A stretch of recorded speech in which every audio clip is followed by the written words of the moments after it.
Basug ang lumang pangalan ng Sulu. Alam nyo bang sa dinami-daming nagtangkang sumakop sa atin, heto lang ang nag-iisang tumindig at hindi nagpatinag sa mga dayuhan. Kaya naman ngayong episode ay muli tayo magbabalik mula sa Zamboanga City ay sasakay tayo ng barko patawid ng Holo, Sulu. Grabe kung nakikita nyo lang sa malapitan kung gaano kadetalyado yung pag-ukit nito. At para maniwala po kayo na matalim, itong hawak-hawak namin na pakukus, sasampulan po namin kayo. Sa dami-daming mga tela na tayong nakita, pero dito sa may Sulu, katulad ng ginagawa ni ma'am, yung tela or yung habol, mano-mano pong ginagawa. Hindi rin ako makapaniwala na may ganitong tela, iba't ibang kulay, iba't ibang disenyo, pero isa lang po yung alam natin, ito po ay mano-manong ginagawa. Kala nyo straight yan pero pabulusok pa. Ay grabe to boy. Bumibelo yung truck. Oh. Kakaibang adventure to boy.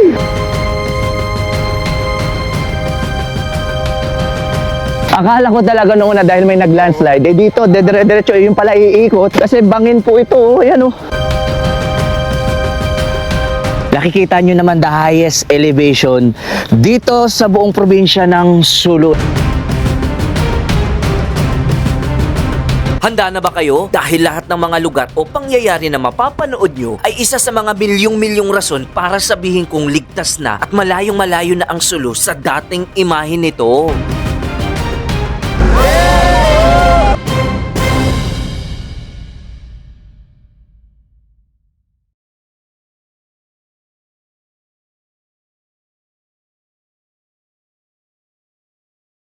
Isang magandang araw po sa inyo mga kapo at welcome muli sa ating panibagong motorcycle adventure.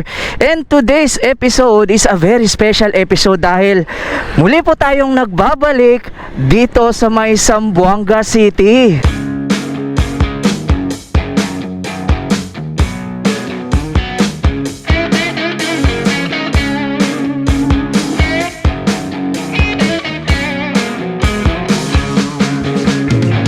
Kasalukuyan po tayong naririto sa mismong Zamboanga City Boulevard. Dito ko po na naisip na magsimula at medyo maaga-aga pa po. Time check 2:15 pa lang po ng umaga. Kaya kung mapapansin nyo, wala pa pong mga tao dito sa mismong boulevard na ito. Actually, sakto lamang to. Inagahan talaga natin. Ayoko na po kasi mangyari ulit yung nangyari sa atin nung tumawid tayo mula dito sa may Zamboanga papuntang Bonggao. Actually, 30 minutes lang yung difference.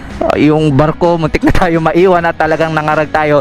Kaya ngayon, nandito po tayo sa may Zamboanga, inagahan po talaga natin. Pero bago po natin umpisahan itong ating adventure, tara, samahan nyo ako dahil kukuha po muna tayo ng ticket. Tara, let's go!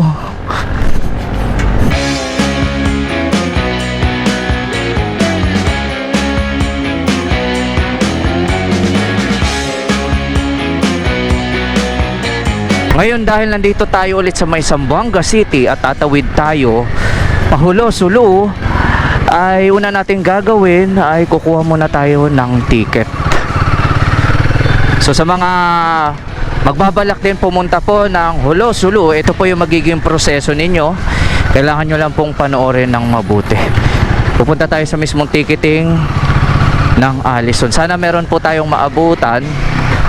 Pwede nyo namang i-Waze or i-Google Maps yung Allison Ticketing Office. Ngayon malalaman natin kung may biyahe ba at kung magkano yung magiging bayad sa atin tsaka sa motorsiklo natin. Dahil big bike na to, kuha tayo dito. Medyo madami yung tao. Saan kaya? Pwede po dito? Okay, thank you. So tara, alamin natin kung magkano yung magiging bayad sa barko. Nakalimutan ko na rin eh. Tara, tingnan natin.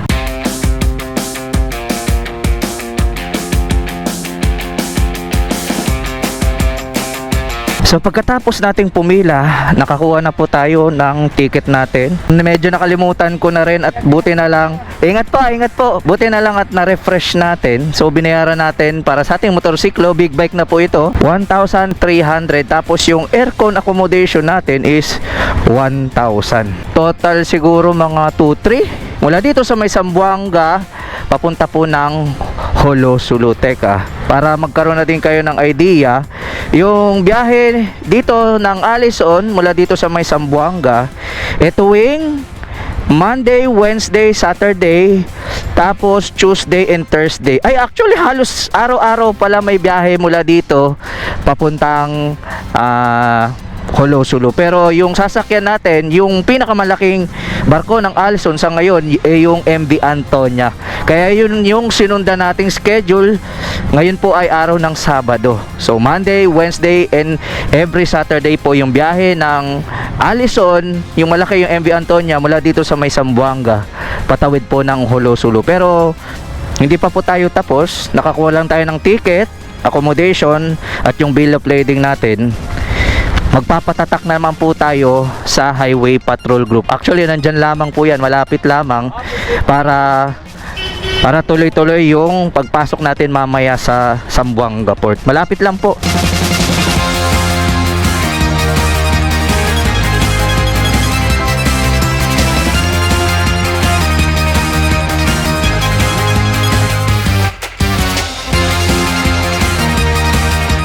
Dahil malapit lamang po yung Highway Patrol Group, hindi man lang tayo nag-init. Siguro mga 2 minutes. Ito. Kasi bago po tayo tumawid, kailangan natin patatakan yung ORCR natin. Thank you. Dito ulit tayo. Actually, pag pupunta kayo ng Bungaw, ganun din. Chip, magandang hapon. Kukuha lang, papatatak lang po ng HPG. Tatawid po pa Holo. Pwede na. Diretso na po? Okay, thank you.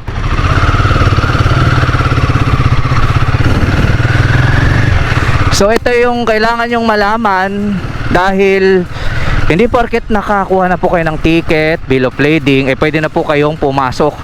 Kailangan nyo po itong gawin. Madali lang naman po ito. Pupunta kayo sa Highway Patrol Group dito sa may Zamboanga City, malapit sa may port terminal nila. Tapos magpapatatak lang po kayo. Mabilis lang po ito. Tara, saglitan natin.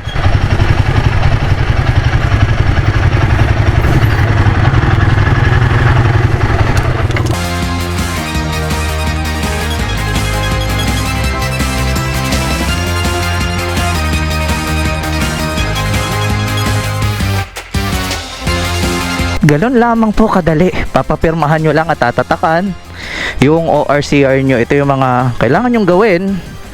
Bukod sa kailangan nyong bumili ng ticket, ng motor, ng accommodation, kailangan nyong magpapirma ng Highway Patrol Group dito sa may police station nila, sa HPG. So dahil tapos na tayo at wala na tayong iisipin pa, hanap tayo ng matatambayan somewhere dito sa may boulevard. Let's go!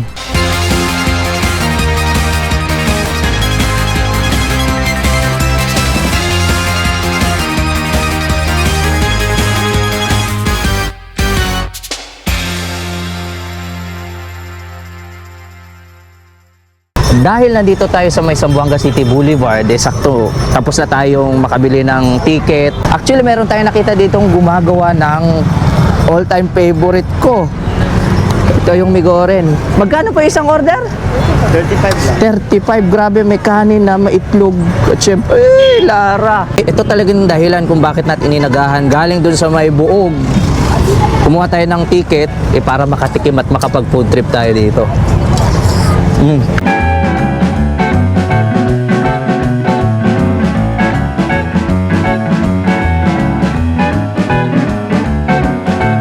Kakain na tayo. Kakain na tayo dito. Kasi pagpasok natin ng barko, matutulog na lang tayo. Ngayon kung sakaling pupunta rin kayo ng Holo galing dito sa may Zamboanga City, pwede po kayong mag food trip dito sa kanilang boulevard katulad nito. 50 pesos, may itlog, may migoreng at may kanin na. Kain po tayo.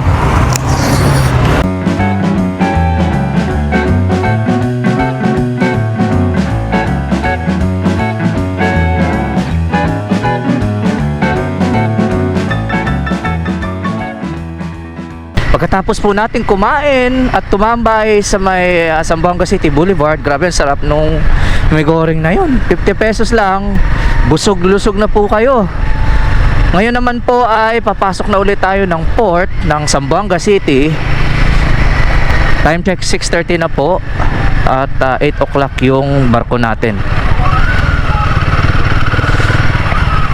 Dito tayo. Check. Troro. Eto po. Lakas siguro biyahe mo, sir. Okay, sir. Pahulo. Okay, kanan na agad. Sige. Eto na. Pasok na tayo. Welcome to Port of Zamboanga. Ang sarap sa pakiramdam nung huling pagpunta natin dito. Talagang ngarag na ngarag tayo.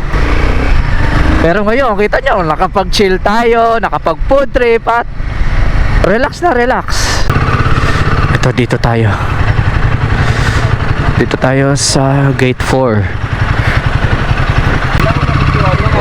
Paholo. Paholo. Sige po, thank you. So alam ko meron pa tayong babayaran dito, itong terminal fee. 65 pesos or 85. Medyo familiar na kasi tayo. Ito na yung barko, nakita ko na. Ito, dito tayo sa drive-thru booth 1 sa Mayrooro. Magbabayad tayo dito.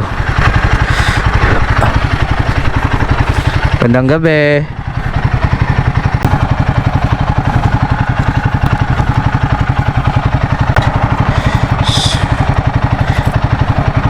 $65 pala. Thank you. So nakapagbayad na tayo ng terminal fee. 65 pesos po pala. I-add nyo na lang po lahat-lahat. 1,000 sa accommodation natin, aircon na po yun. Tapos 1,300 sa motor natin plus 65, 2,365 pesos po lahat-lahat. At ito ata yung barko natin. Ito yung malaki na to, yung Allison Antonia. Kaya yung sinabi ko po sa inyo, yung schedule ng MV Antonia, sinadya po talaga natin na ito yung sasakyan natin dahil ang laki ng barko na sasakyan natin. Ito po kung ano yung sinakyan natin nung unang pagdating natin sa May Sulu, ito agad yung ano. Saan po? Ito, sir. Holo? Anong barko? Antonia. Ito, sir. Sige, pasok na po. Coordinate ka lang dito ng bagong sector. Sige, thank you. Pasok na po. Ito yung sasakyan natin. Pwede na. Ito ulit, nakabalik ulit tayo. Hello, magandang gabi.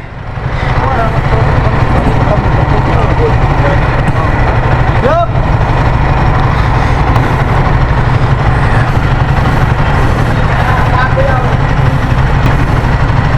Anong oras po aalis, Chip? Depende po sa kagamitin, sir. Depende. Opo. Mga 9 ganyan.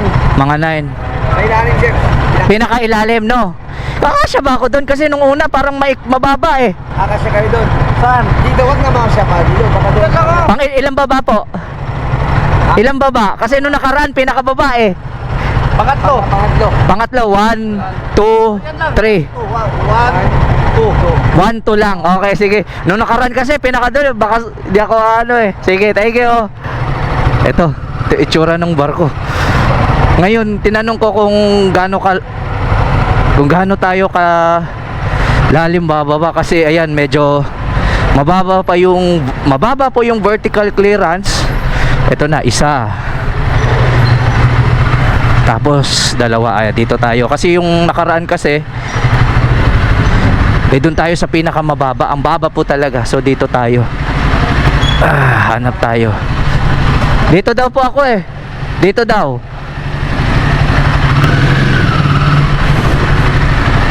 So ito. So dito tayo, ayusin lang natin yung pag-park. So dahil nakapag-park na tayo dito, mag-ayos tayo ng gamit tapos punta na tayo sa accommodation natin.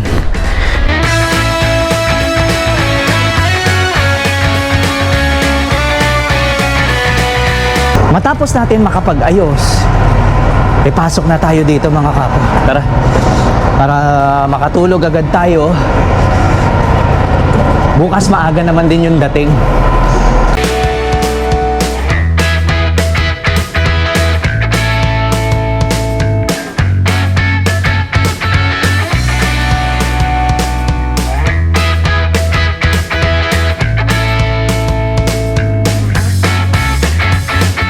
Ito, kailangan natin hanapin yung 152.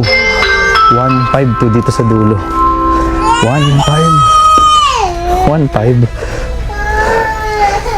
Ito na. Ito na yung magiging 152 ba? Ba't ganun? Ito 152 nga. Ito na yung magiging kama natin. Dahil nandito na tayo, makakapagpahinga na rin tayo sa wakas. Magcha-charge muna siguro tayo.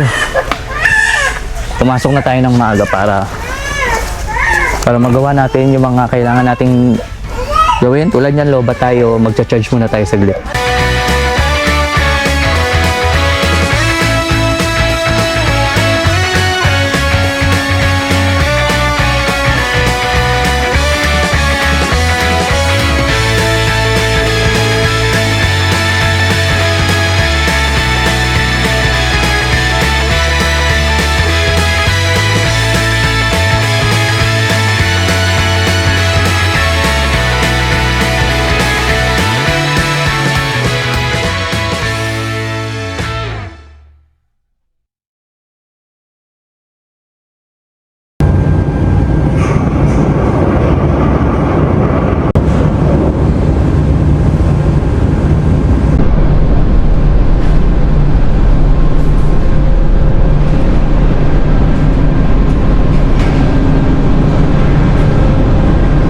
Pagkalipas ng halos 8 oras na biyahe mula dun sa may Zamboanga City Port, ito sa wakas aakit na tayo dito. Teka, medyo alanganin yung lugar natin. Time check po, 6:30 na ng umaga. Umalis po yung barko kahapon sa may Zamboanga ng mga alas 10 ng gabi. Pero ito, sa wakas, ito na yun.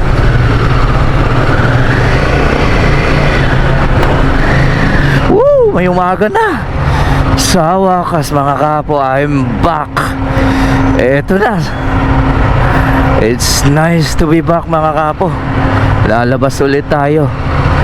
Eto na po yun. Kalapunahin muna natin sila.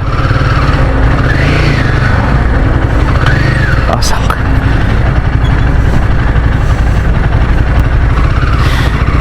Ito na, dito na ulit tayo sa Port of Jolo.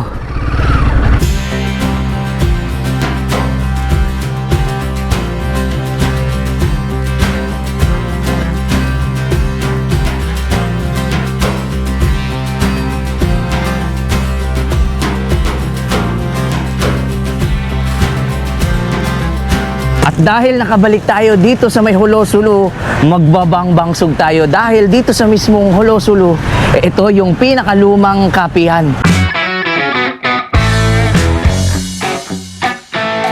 At dahil nakabalik tayo dito sa may Jolo-Sulu, syempre bangbangsog agad. Nakikita nyo naman siguro yung nakalagay sa likod natin, since 1981. Itong mismong crossing sa Jolo-Sulu, ang isa sa mga pinakalumang nagsiserve ng bangbangsog at ng kahawasog. Kapihan po ito dahil umaga pa lamang magpapainit po muna tayo.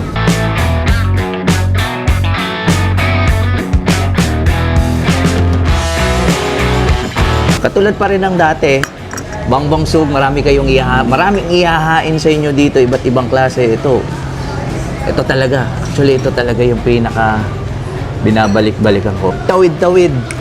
Tsaka itong parang biko nila. So bali, ito yung kakainin natin. So kahit na maraming nakahain ditong mga bangbangsog, kung ano lang yung kinain nyo, yun lang din po yung babayaran ninyo. Ito, wajit.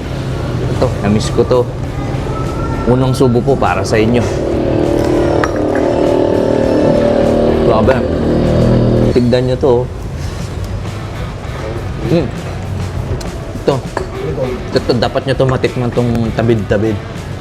Kung sakaling mapupunta at magagawin din kayo dito sa Jolo-Sulu, malapit lamang po ito sa may port terminal. Paglabas nyo, nasa gitna siya ng sentro at komersyo, pwede rin kayong magpainit katulad namin.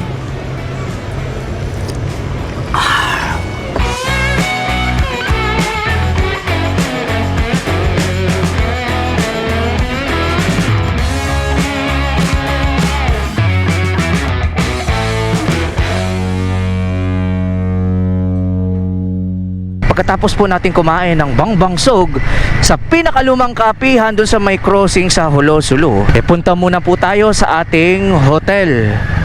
Dito po yan sa may Indanan. Malapit lamang po sa may Hulo. Dito tayo sa Darul Salam SPGO Hostel. Dito sa may barangay Manpower, Kajatian, Indanan, Sulu. So magche-check-in muna tayo, iiwan natin yung mga gamit natin, tapos magre-recharge tayo ng konti. Maaga pa lamang po, 7 o'clock pa lang in the morning. Tapos tingnan natin kung anong itsura ng kwarto dito.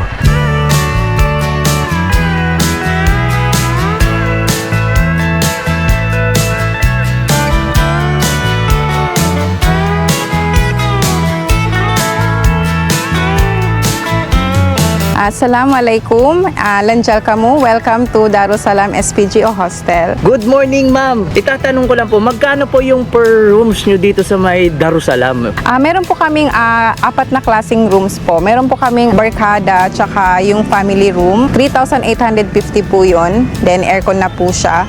Good for 12 po siya. Pero meron po, pwede kayong pumili, merong may cubicle tsaka yung walang cubicle. So meron naman po dito po sa kabila sa dorm A namin, meron po kaming good for 2. Yung aircon is 950 and yung non-aircon po namin is 650.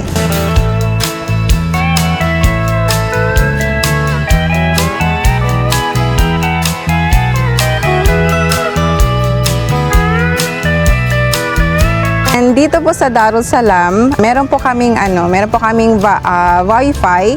Meron pong nabibiling voucher dito. If ever po brown out, so meron din malakas din yung data namin dito. Dito po sa Darussalam, yung mga pumupunta dito na turista, pwede po silang mag-check-in as early as 9:30 AM. Then yung check-out po namin is 3:30 PM.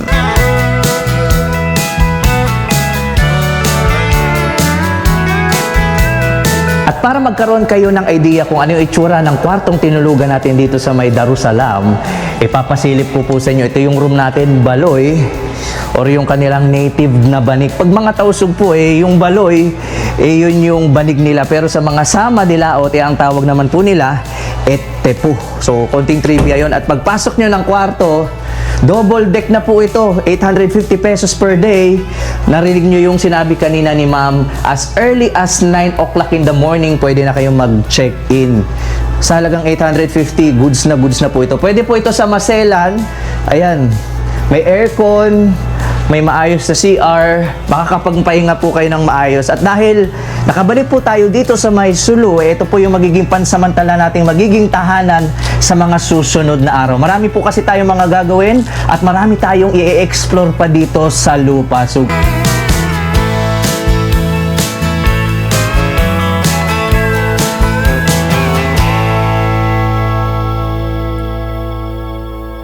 pagkatapos po natin mag-check-in dun sa may Darussalam kung saan tayo tutuloy ng mga ilang araw at hinanda yung mga dadalhin natin ngayon, ay pagpapatuloy na po natin yung ating adventure. Adventure agad tayo. At mula po dito sa mismong Indanan, Sulu, magmomotor po tayo siguro mga 15 minutes papunta sa ating unang destination.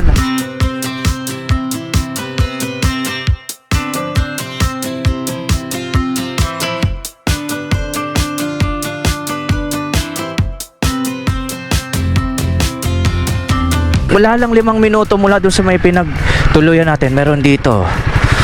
Open from 10 AM to 8 PM. Meron tayo ditong eskinita paakyat.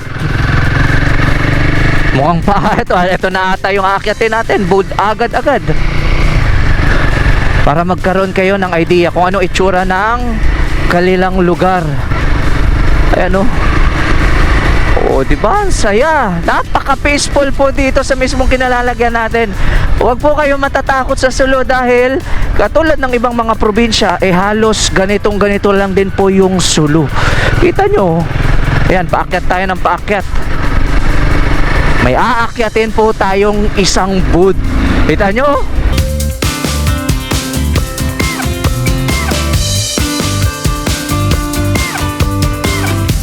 Hello po. Pila sir, 100? Ayan, meron pala tayong entrance dito. Meron tayo ditong babayaran. Sir, good morning po. Opo. Opo. Okay. Sige po. Salamat po. Magbabayad tayo dito. Actually, paakyat pala to. 100 pesos. Aba, ang tarik nito, boy. Tingnan nyo to. Basic kay Himalayan to. Tingnan nyo yung tarik, oh. At ang maganda sa pupuntahan natin, may kalsada. Matarik po ito. Hindi man obvious. Pero kitang kita. Ito, meron nakalagay. Tignan nyo si sir. Grabe, oh. Ang tarik, boy. Paakyat tayo ng paakyat.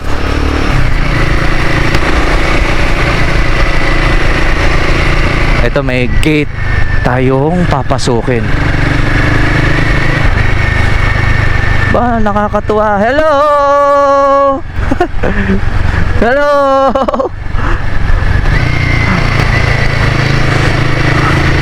At dahil medyo nasa itaas po tayo ng bundok, yung mga kalsada, banayad lang yung paakyat kasi matarik. Matarik po yan, oh. Segunda lang yung ginagamit natin para kahit papano pag may matarik. At tawag po kayong makampante dahil itong nandito sa may kanan natin, bangin po yan. Wala pong harang, puno na lang yung nasa gilid natin. Ba, ayos to. Mukhang may resort. May resort sa itaas ng bundok.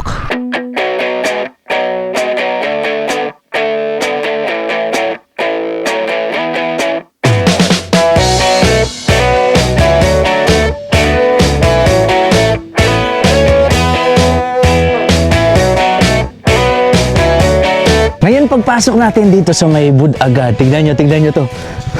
May ostrich dito. Wala kayo, hindi ko ini-expect na makakakita tayo ng ostrich dito sa may Sulu. Ayan, tignan nyo, laki.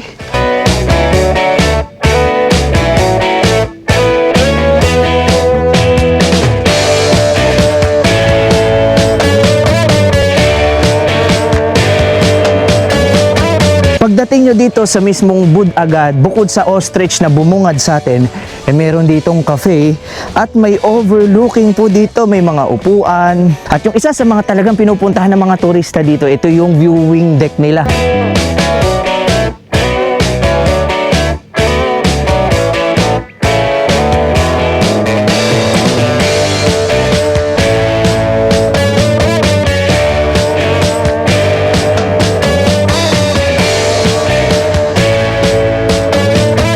At mula dito, tanaw ninyo yung bayan ng Holo, Sulu. Ito yung mga bagay o lugar na hindi natin napuntahan nung huling pagbisita natin dito sa Sulu. Kaya nung nakabalik tayo ngayon, pinuntahan natin ito agad. Actually, sa palagay ko maganda ito puntahan. Lalong-lalo na pag dapit hapon or yung palubog na yung araw dahil tignan nyo, marami ditong spot, pwede kayong magkape, pwede kayong kumain at may pool po sa may itaas, may resort po kung saan pwede kayong magstay ng overnight at magpahinga habang tanaw nyo yung view. Ito talaga yung pinupuntahan. Ito yung view dito sa mismong Budagad.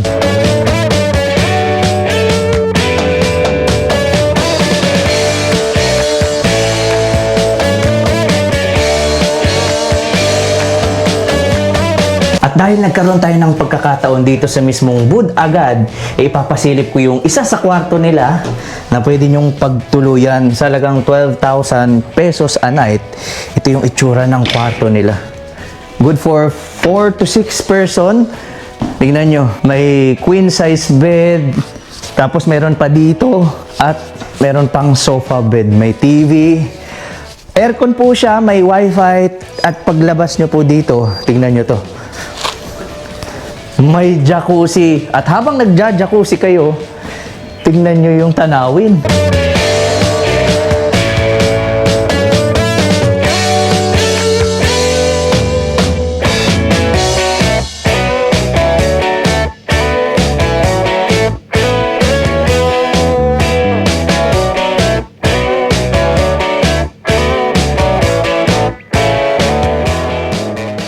Di kalayuan sa mismong pinuntahan natin na Budagad, meron tayong bibisitahin at may papakita ko sa inyo lalong-lalo na sa mga may hilig magkape katulad ko.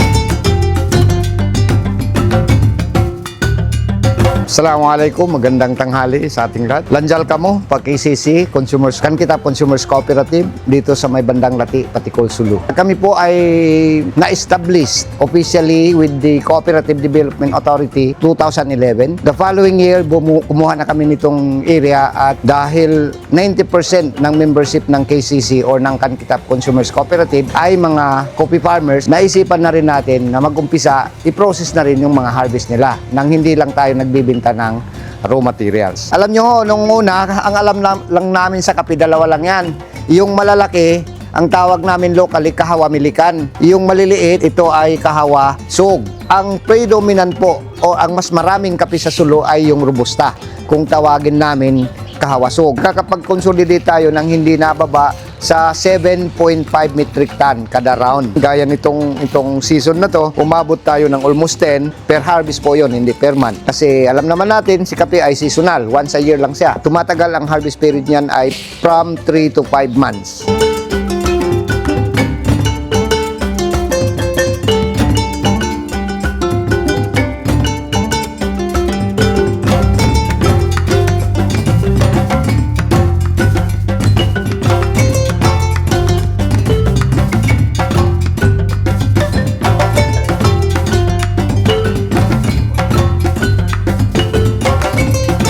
Ngayon, ito na yung pinakahihintay natin dahil mula doon sa may roasting area, nakita nyo naman kung paano niluluto yung kahawasug. At itong kahawasug na titikman natin ay yung madalas pinangpapare sa mga bangbangsug. At dahil mahilig po tayo sa kape at alam nyo yan, hindi natin palalagpasin tikman yung bagong roast at lutong kahawasug. Ito, papaano tayo kay sir.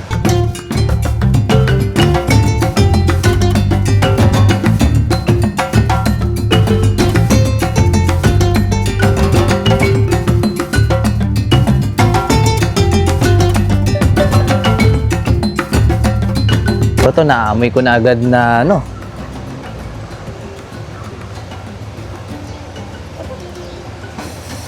ayun.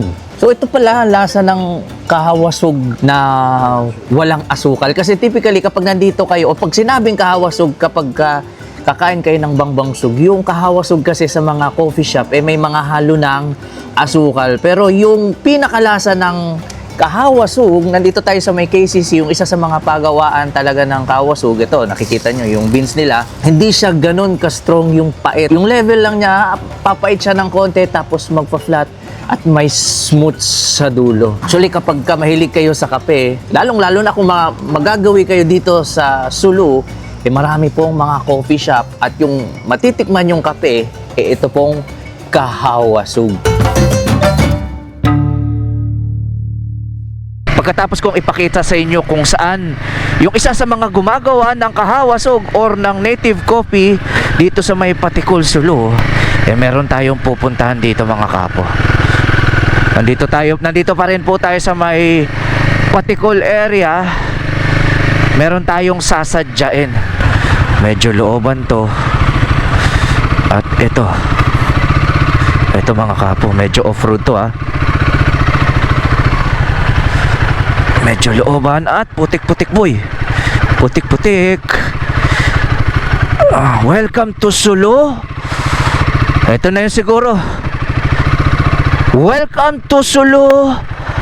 Pakuskus. Tara, may ipapakita ko sa inyo. Siguradong magkakaroon kayo ng interes.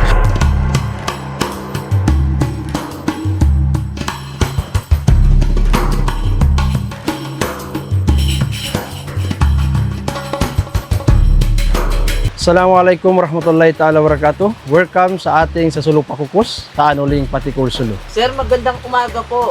Itatanong ko lang po, kailan po nagsimula yung paggawa nyo ng pakukus dito sa may Patikol? Yung during pandemya po, ang pakukus po ay referring to weapon ng Sulu Sultanate. Ito po sir ay tinatawag natin kalis or karamihan po ng ating kolektor ang tawag nila ay kris. Ang ating kris po or kalis ay ito ay nasa 7 siko. Ito po ay tinatawag namin bakal na taut-taut or spring track ang ginagamit namin. Pero pag may mag-request po na guide ball o ibang bakal, pwede din po. Kasi itong kris na ito sir, ito po yung traditional namin dito. Ito ang mga weapon ng ating maninuno. Ganito sir, pag tinatawag natin pour NOP or fortify, nasa mga 3 weeks or 1 month po. Depende pa rin sa pag-ukit kasi sir, hindi natin matansya Kasi depende sa craftman natin kung may dedication or peace of mind. Kasi ang pag-ukit po sir, hindi po basta-basta.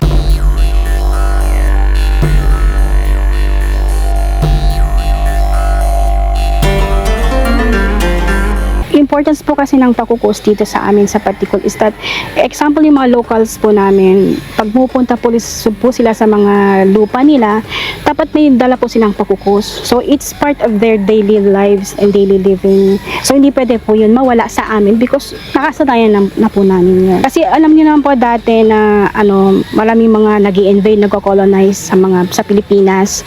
So I think kami mga tausog, mas binipili po namin yung itaya yung buhay namin kaysa ipagkanulo ang bayan namin. Habang yung mga Amerikano or yung mga Japanese, basta yung mga colonizers, ang ginagawa, marami sila, may mga guns sila to attack our tribe, our tausug. Pero sa amin, ang meron kami is pakukus. So pinaglalaban namin, yun lang ang meron kami. At saka yung pagmamahal namin sa aming bangsasug.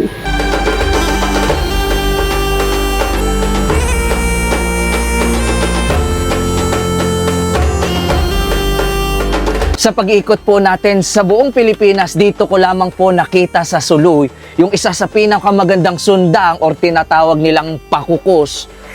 Tingnan nyo kung gaano kaganda yung sandatan nito. At hindi po natin basta-basta pwedeng laruan itong mga talim dahil totoo pong matalim itong mismong hinahawakan natin. Isa lamang po ito sa mga pakukus o sandata o sundang sa ating mga Tagalog. Yung ginagawa dito sa may pakukus katulad nito, itong mga nakikita nyo yan mano-mano pong sinisilsil at ito po ay perlas. Kung titignan nyo mabuti, grabe kung nakikita nyo lang sa malapitan kung gaano kadetalyado yung pag-ukit nito. At meron si Sir, ano ba yan po? Barong po yung gayan. Baronggoy dyan. Sige nga sir, tignan nyo. At hindi po biro yung mga pakukus dito dahil double blade po, ibig sabihin dalawa po yung talim niya at hindi rin po biro yung talim katulad nung kay Sir. Tingnan nyo, grabe, iba-ibang laki, iba-ibang disenyo at lahat po ng ito, katulad nito, dati pong gamit ng mga sultan dito sa Sulu. At para maniwala po kayo na matalim itong hawak-hawak namin na pakukus, sasampulan po namin kayo.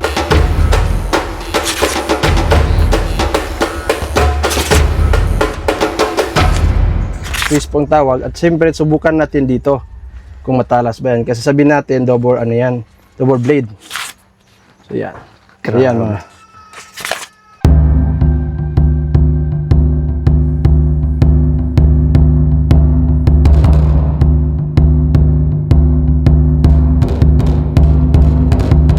Talagang hindi po biro, hindi rin pwedeng magpaglaruan ng kahit sino dahil matalas po talaga yung talim ng Paano nyo mine-maintain yung ganun katalas? Kasi po sir, bali yung sa scabbard tsaka handle, ibang tao po yung na-assign, kumbaga. Tapos yung sa paghasa ng ating blade, iba din. So bagong po natin ito isisip, i-cut test po natin kung matalas na ba. Kaya ibang customer po natin nagre-request din kung para sigurado pong matalas, magbibideo po tayo, i-cut test po natin. So ibig sabihin pwedeng magpa-customize yung mga nagpapagawa sa inyo ng pakukus Yes kung po. gugustuhin. Pwede. So nasa magkano naman po umaabot yung isang pakukus lalong-lalo na katulad nito? Para siyang nababalutan ng perlas itong pakukus na to. Actually kapag nakikita ko itong pakukus na ito, pakiramdam ko isa po akong sultan. Grabe. Kita nyo naman kung gaano kadetalyado. So ganito po sir, nasa 25 inches po yan. So more or less 33 inches po ang oval length niyan ay nasa 25,000 po. 25,000. Pero po yan siya, made to order. Made to order. Actually hindi ako magtataka kung bakit ganun siya ka-demand. Kasi kung titignan nyo talaga ng masinsinan, lalo na ng malapitan, yung ukit, at tignan nyo to. Pearl po itong mismong nandito sa mismong pakukus na yan. At dito po natin yan natagpuan sa may Patikul.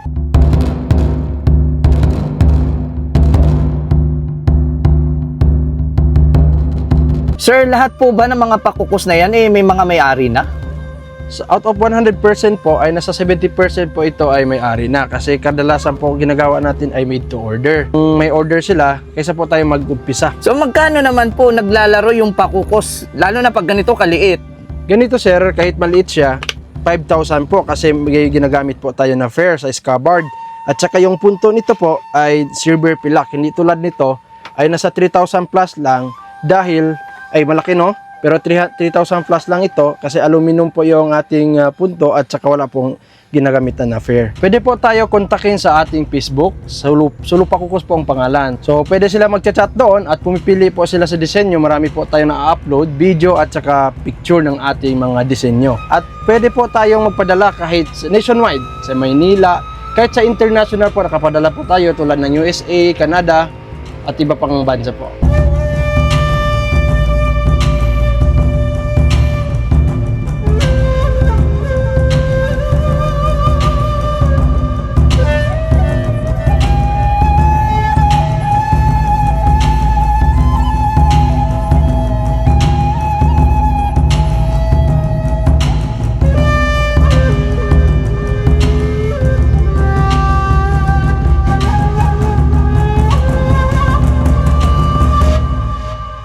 Kung namanghana kayo sa pinakita kong mga pakukos or may mga sandata dito sa may Patikul Sulu, meron po akong ipapakita sa inyong siguradong magkakaroon din kayo ng interest. Kaya tara!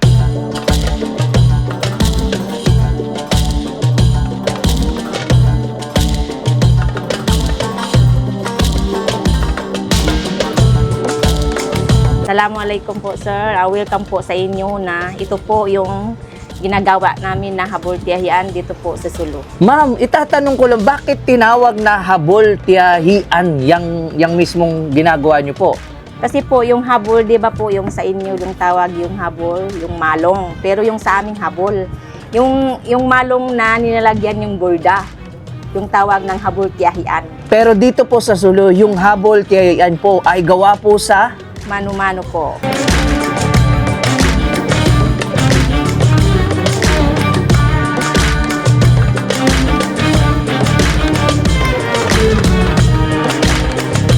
gaano po katagal nyo ginagawa yung isang ganito, isang metro ng habol tiyahian? Depende po pag wala ka pong ibang ginagawa at tuloy-tuloy po yung pagbolda mo, yung isang po mga halos mga 3 or 4 months po. Ganun po katagal yung isang habol tiyahian na matapos yung isa po. So meron ba kayong sinusunod na disenyo, kulay, o imagination nyo na lang po kung paano kayo mag-design? Yung sa design po, depende po sa mag-o-order. Kung gusto nila yung ganito, tapos kami na po yung mag-iisip kung ano ba ang magandang kulay na isusunod. Kasi pagkatapos po boldahan, another naman po magbolda, maglagyan po yung ganito, yung parang gold. Ang tawag nito po sa amin yung ukal, yung para sa tausug.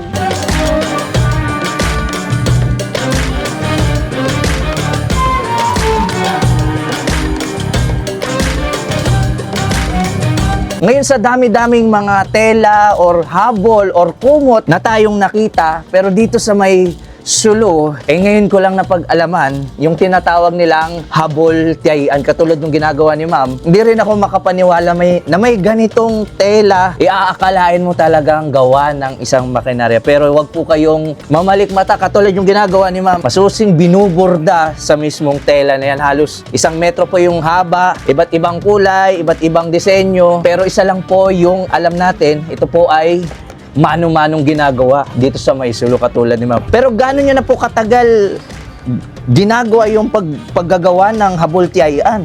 Tagal, yung ako po ay grade 5 pa po. Grade 5 pa. So ito na po yung parang pinagkakaabalan kahit ng mga mama, papa nyo pa po. Oo, ito na po yung pinagbuhay po sa amin. Kasi actually nakakita na tayo ng mano-manong paggagawa ng pisabit, ng mano-manong paggawa ng mga tepo, ng mga baloy, pero hindi ko akalain na may mano-manong ginagawang disenyo dito sa may Sulu katulad nito. Yung ganito po ma'am, yung 2 metrong haba ng, kung mapapansin nyo kasi hindi ko alam kung kita ba, yung tinatahi ni ma'am, meron pang gold lining. Masyadong mitikuloso. Kapag tinignan nyo ng mabuti, aakalain mo talagang, actually ito yung likod niya, hindi mo pagkakamalan na gawa o mano-manong ginagawa ng kamay. Yung 2 metro pong nito ma'am na habultiayan, magkano po yung presyo ng ganyan? Depende po sa design. Pag maano po, yung mas pinakamahal po yung black, abot po yung mga 30K. Katulad po ng ganito, nasa magkano po yung ganito? Yan po ay 10,000. 10,000. Oo. Para din po malaman din ng iba o ng karamihan, para saan po ginagamit yung habultiayan? Ito po yung para sa amin na ginagamit yung pag mga may wedding, yung parang yung nagsusuot yung mga batawi at mga sablay. Ito po yung So pang special occasion Oo. din talaga to, katulad nitong suot natin na shabit, lumalabas lang po at madalas yung pinaggagamitan katulad ng pishabit, ganun din po yung pinaggagamitan nitong habultiayan.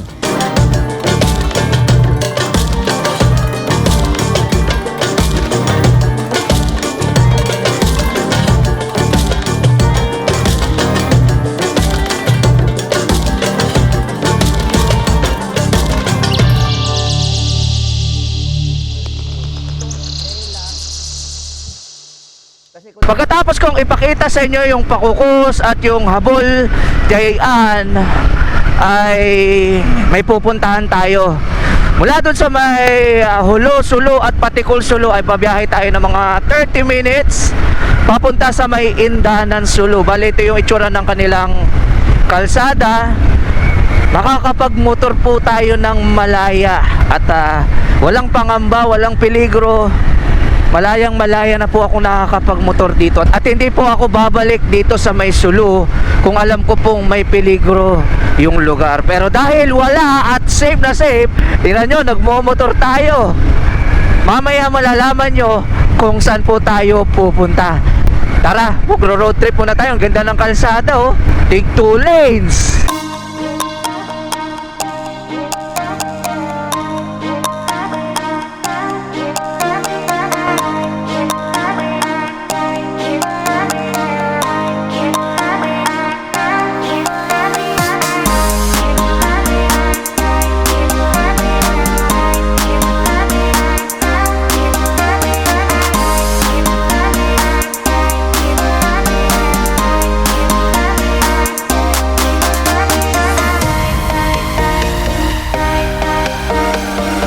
Malipas lamang po ng wala lang halos kalahating oras mula dun sa may Indanan kung saan tayo nanggaling, narating na po natin itong barangay Langpas. Nasa Indanan pa rin po tayo. Ito, paakyat na po ito. Pumasok po tayo sa barangay Langpas. At dedire-diretsuhin lang po natin itong mismong kalsada. Medyo kailangan natin magbagal dahil yung kalsada po may mga dumi ng mga hayop. Madulas po yan, lalong-lalo na kapag nadaanan ng mga gulong. Sakaling dadaanan nyo rin at pupuntahan nyo tong pakay natin dito, ito po yung kalsadang pagdadaanan ninyo. Ang mangyayari po kasi dito ay meron tayong aakyatin. Tama po ang pagkakarinig nyo, meron tayong aakyatin dito. At magkakaalaman po kung ano yung makikita natin at kung gaano kahirap yung terrain paakyat sa pinakasikat na bud o bundok dito sa may Sulu. Ito, may ahon dito, ang tarik ko, kaso nga lang may mga lumot at buhangin. Grabe. Hindi natin pwedeng biglain dahil may lumot po doon, matarik. At kapag nabigla yung motor natin, umaakyat. Parte na po ito ng barangay Bud Tumantangis kung hindi po ako nagkakamali. Ito, paakyat tayo ng paakyat. Indikasyon lamang na bibihira lang madaanan itong kalsada na dinadaanan natin. Ang kapal po ng lumot sa magkabilang gilid ng kalsada. Kaya kung mapapansin nyo, nandito tayo sa may gitna at nagdadahan-dahan po tayo. At may maliit na komunidad dito. Ang simple lang ng buhay nila. At dito na ata tayo magsisimula.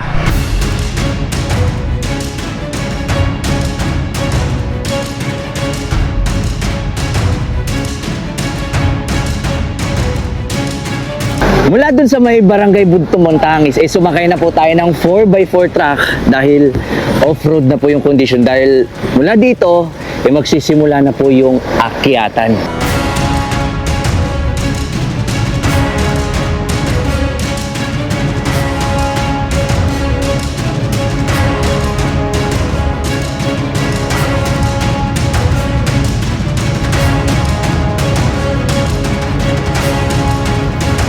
Sir, mula dito, mula dun sa may mula dun sa may pinaka-jump off, ilang minutes or ilang kilometers hanggang dun sa kung saan tayo maglalakad?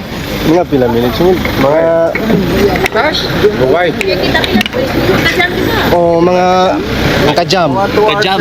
2 hours. O 2 hours. 2 hours pa yung lalakarin natin, pero dahil hindi na natin pinasok yung motor natin, sumakay na tayo ng 6x6 trucks dahil tignan nyo yung dadaanan.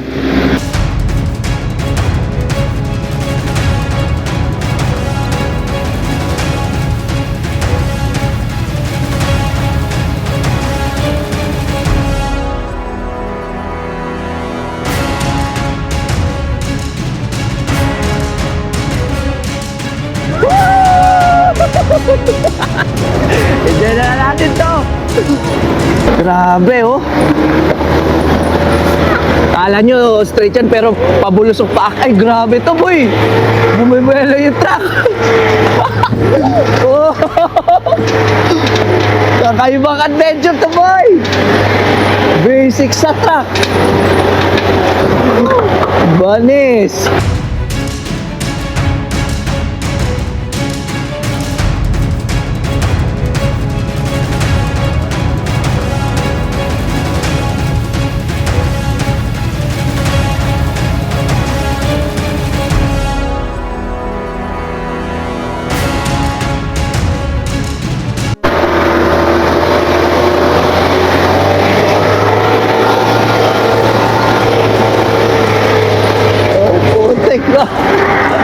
Grabe to.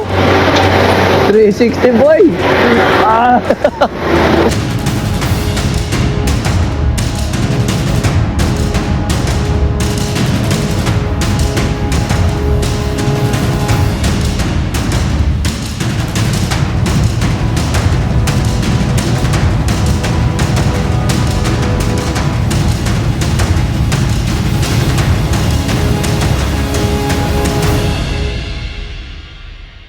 Dahil hindi na natin, grabe lalim pala dito, pang-pang na pala to.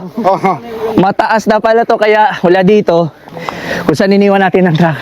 Nakaroon na kami. Akyata na po ito.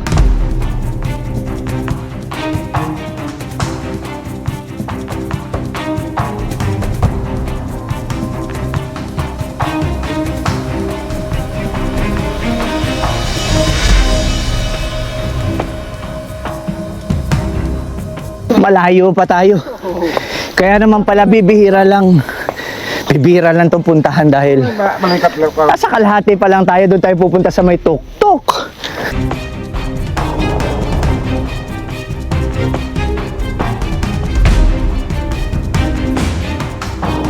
Ngayon habang umaakyat tayo papunta sa peak, wag daw natin tong hahawakan tong hala. Anong pangalan po nito?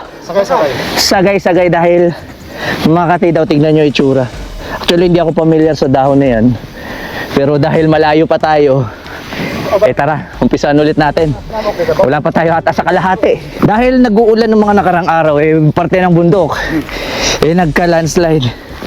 Kaya imbis na pag ganun tayo, iikot tayo tapos bababa at aakyat ulit. Tignan nyo kung gaano kalalim. Nakakatakot.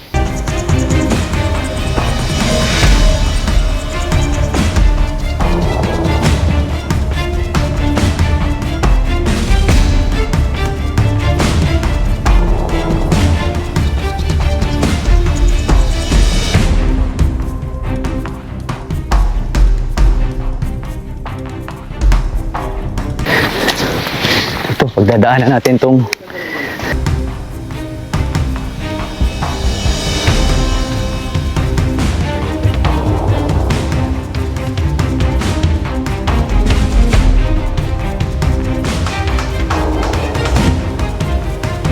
akala ko talaga noon na dahil may nag-landslide, dito dire-diretso yung pala iikot kasi bangin po ito, yan oh. Pero aakyat pa tayo dun.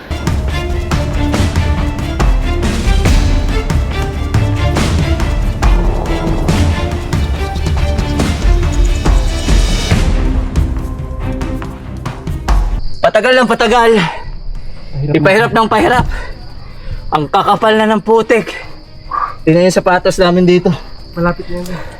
Pero tansya ko mga 200 to 300 meters kasi medyo may kataasan na tayo at malamig na po yung simoy ng hangin. Ito yung pinagdadaanan natin. Wala pala talaga sa ganda ng sapatos. Kasi may mga nakasama tayo dito, nakachinelas lang. At nandun na po sila sa taas.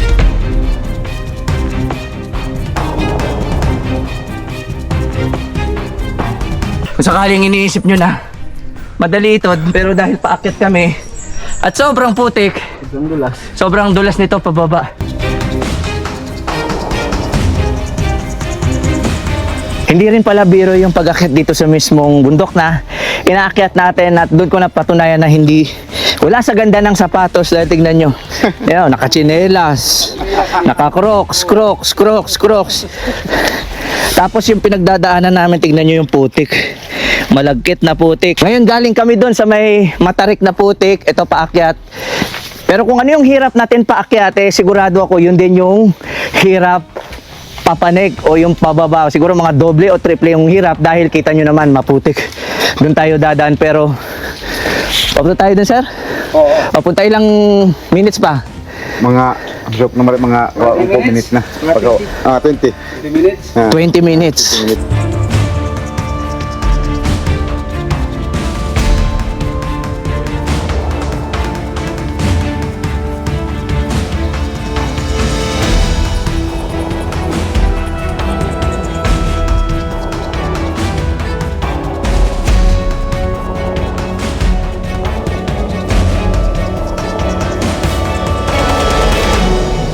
Hindi rin talaga biro, pero eto, may nakikita ako dito. Ay, sa wakas. Di ko alam kung pick na to. Ano ba yun, may aso. Pero kahit papaano, parang ito na ata yung pick. Tapos dito, may overlooking, nakakawala ng pagod. Tingnan nyo.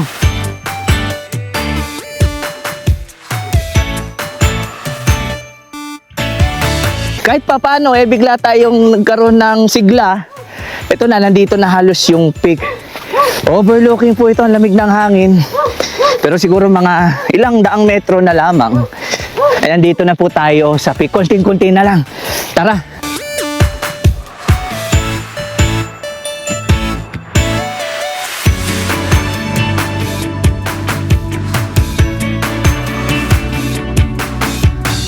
At pagkalipas ng halos eksaktong 1 oras mula doon sa may baba, ito na, sa wakas, sulit yung pagod dahil narating na natin yung tuktok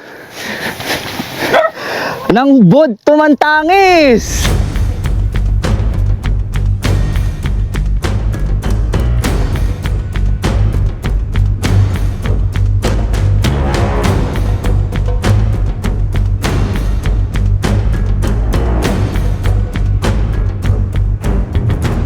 Assalamualaikum warahmatullahi ta'ala wal barakatuh. Dito sa mismong barangay ninyo, gaano kalayo yung peak?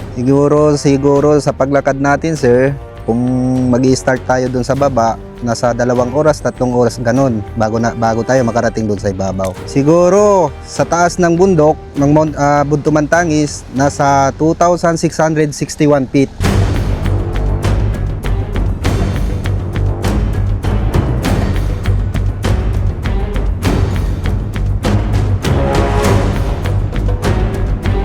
Bakit ba tinawag na Bud Tumantangis yung bundok na po yan? Kaya siya tinawag Tumantangis dahil sabi ng iba, kung may umaalis, nalulungkot or umiiyak. Pero para sa akin, yung lugar kong Tumantangis, pinakamamahal ko talaga. Tuwing ako'y umuwi galing sa Zamboanga, nakikita ko to sa dagat pa lang, sobra na yung saya ko. Pero ewan ko lang sa iba kung ganun din yung nararamdaman nila, tulad ng nararamdaman ko. Pero yung pangalan ng kaya sa tinawag na Tumantangis, parang umiiyak. Kung may umaalis, nalulungkot, umiiyak. Pag may bumabalik, nalulungkot pa rin, umiiyak sa sobrang saya.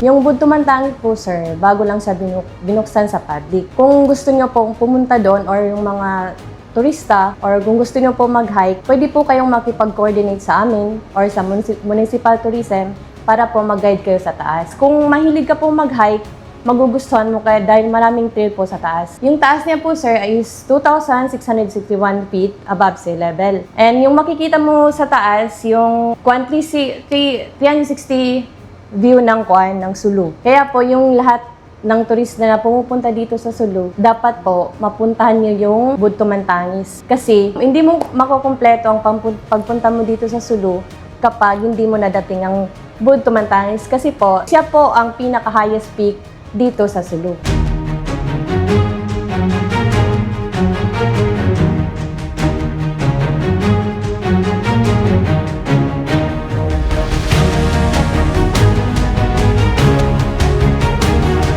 Ngayon sakto pagdating natin dito sa mismong peak ng Bud Tumantangis, nakikita nyo naman the highest elevation dito sa buong probinsya ng Sulu. Ito na yun mga kapo. Dahil dito, tanaw nyo, yung buong, yan, yung Holoport, actually 360, halos 360 ito.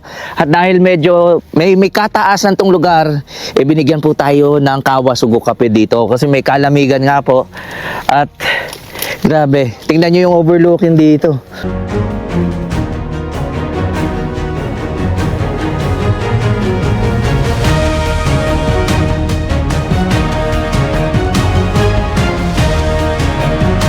Ang bilis magbago ng klima dito. Kung kanina mainit, umaambon, nagkaroon ng clearing, ngayon halos natatakpan na tayo ng mga kaulapan dahil medyo may kataasan yung elevation natin. Kita nyo naman, highest elevation po sa buong probinsya ng Sulu. Kung kanina ikita po natin yung Holo Sulu doon, pero dahil mataas po yung elevation natin, ayan, tignan nyo, halos mag-zero visibility na po. At kung magagawin rin po kayo dito sa mismo kinalalagyan natin na tinatawag na Bud Tumantangis, isang magandang challenge at adventure yung naghihintay sa inyo. Mula doon sa may ibaba, nakita nyo naman siguro yung tarik, yung putik. Pero kahit ganun pa man, pagdating nyo po dito sa may tuktok ng Bud Tumantangis, isang napakagandang overlooking. Highest elevation po ito ng buong Sulu. At hindi nga daw makukumpleto yung pagbisita nyo dito sa Sulu kung hindi nyo aakyatin yung highest elevation. Lalong-lalo na kung adventure seeker din kayo. Naway nagustuhan niyo po yung ating ginawang paglalakbay mula sa may Zamboanga City patawid ng Lupasug. At kung mahilig po kayo sa mga ganitong klaseng travel adventure ay welcome po kayong panoorin yung mga ibang episode natin dito sa YouTube. At hindi pa po dito nagtatapos dahil sa mga susunod na episode ay ipapakita at papatunayan ko sa inyo na wala na kayo dapat ikatakot dahil safe na pong mag-explore sa angmang sulok ng probinsya ng Sulu.